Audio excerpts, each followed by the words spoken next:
Oh, wow. Well, this is an important lesson I learned. Make sure you take pride in the challenges and in the people and in the places you've come from, because that is your foundation. You know, um, there are so many tables I sit at now that I feel very privileged and humbled by, to be even sitting in the presence of the greats, of thinkers, of presidents, whatever it is.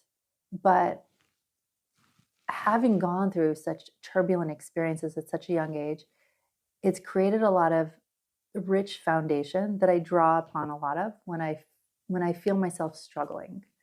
And I have to just share this one tidbit, because last year I went through a period of time where, my father passed away 11 years ago. And every so often I miss home. I live now in Europe, and home is really uh, where my Persian family is, my mom is, and I found myself feeling so distant from where I came from, right? And so far away. And I saw the Elvis Presley movie last year, okay? And there was a moment in this film where, if you remember, he wants to switch agents or people, management companies. And the second management company that he wants to move to says, "We'll take you on." He goes, they said, "But first you go home and you remember who you are."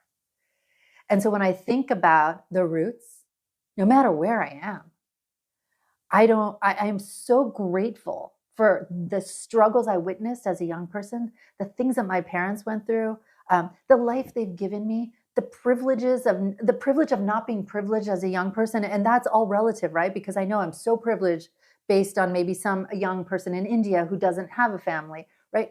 But was always to stand strong on the foundation in which you've been built from. And that is the one thing, no matter where I am in the world, that I wish to share with others. Never forget who you are, because you can be the most successful, the wealthiest individual, but you should always be connected to your roots.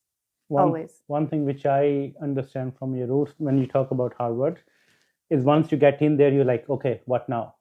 But to get there was the most important part. So what I gather out of that is you enjoy the journey and not the destination.